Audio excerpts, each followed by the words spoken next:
Hi, I'm Dave McLaren, and you are watching the CLF Research YouTube channel. So this is Rob Wolanski's L-1000. It was made, it was completed here on September 25th, 1980. So it's a first year for an L-1000, but it's also the first year for the G&L brand. So this is pretty cool. It did have, a pickup added.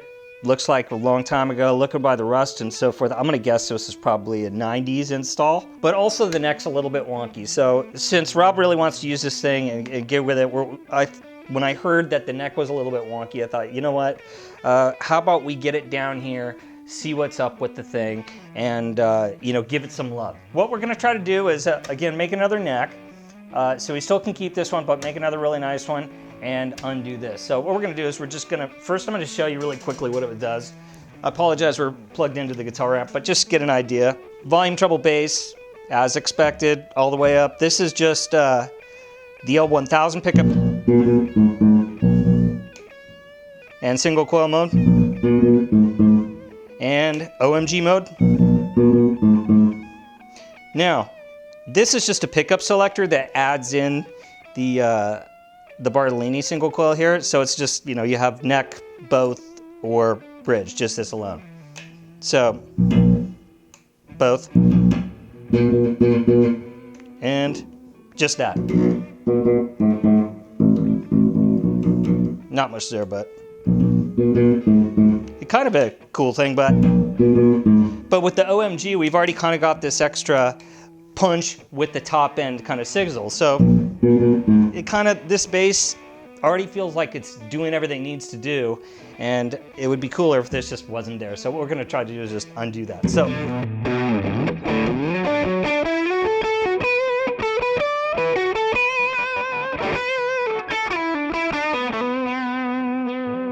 this was a bit stuck on there because the lacquer, I suppose, and nearly 40 years. So we got it off now. We're gonna keep Rob's strings. Okay, we got our 3-bolt neck plate. Here's our 3rd bolt.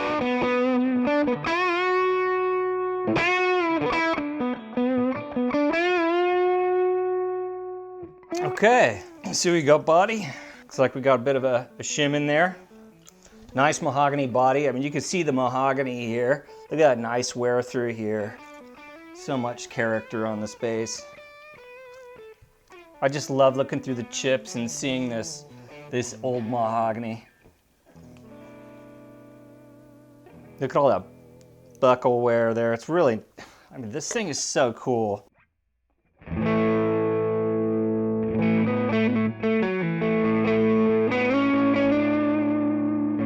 Okay, we got the control plate unscrewed. So here you can see this cable comes from the Bartolini single coil, and it's just, this is the 3-way pickup selector, so it's just, neck, both, bridge.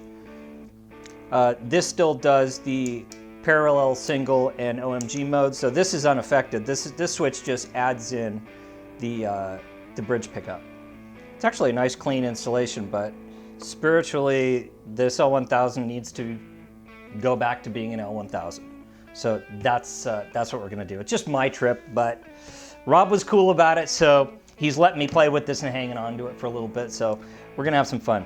So now I'm gonna go ahead and desolder this, just get the control plate off. We just need to get this stuff out of the way so the body can be dealt with.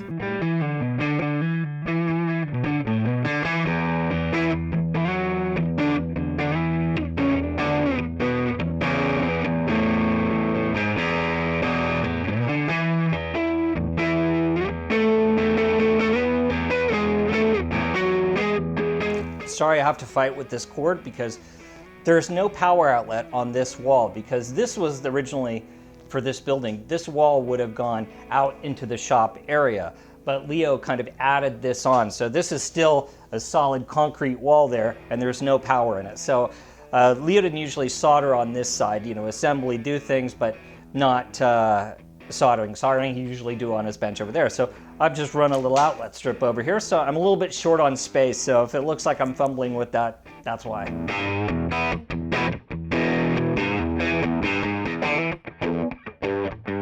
There's a control plate back, and again with the pickup selector added. So I'm probably gonna find an old control plate or, well, we got the new ones, which are the same as the old ones, but if I can find an old one just because it's old, I will. And this one, we'll just give it back to Rob, so he's, you know, he's got the thing, he's got the original stuff, whatever came on it.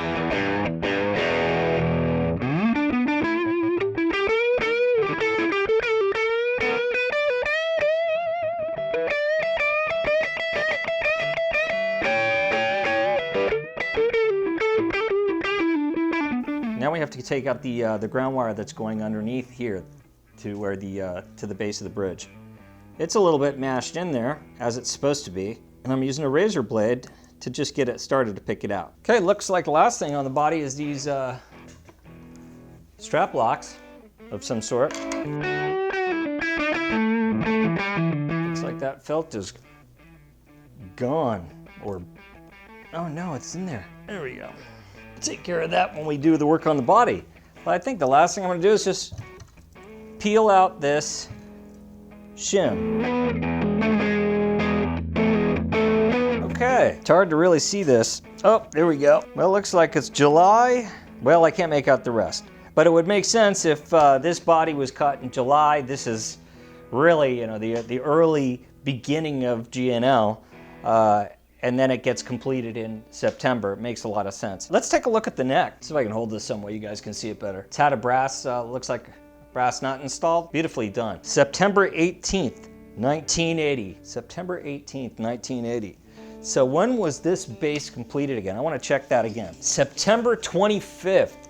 So this neck, September 18th, 1980, and the whole base was completed, logged into finished good on September 25th. So body sometime probably looks like 2 digits, probably late July, September 18th neck.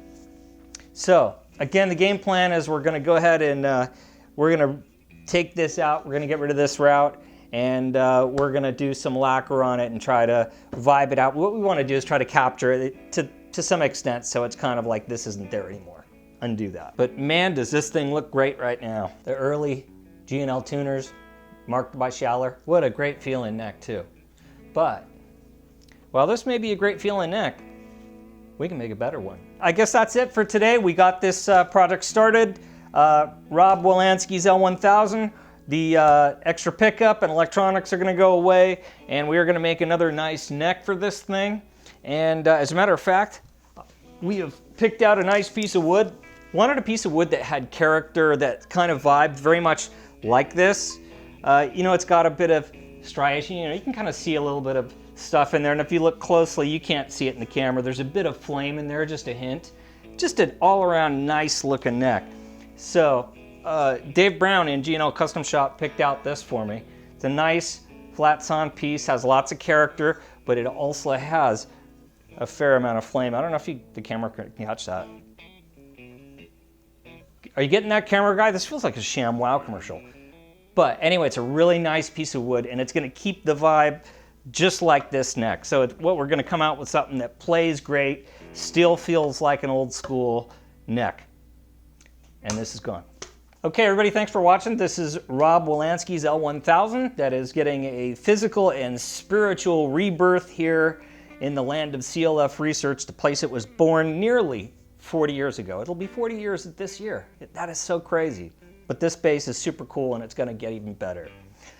So we've got this project kicking off, and also we have Robert Poss's SC1 that has 2 pickups. That's a rad modded guitar, also needs a little bit of love, and that one has been taking for a while for me to get started. Robert, I apologize for that, but we have action in store for that one. So thanks for watching, stay tuned, we'll see more of Rob's bass, and pretty soon, Robert's SC1. Thank you. If you enjoyed this video, please be sure to click the like button and subscribe to see more videos like this one. Hope to see you next time. Thanks.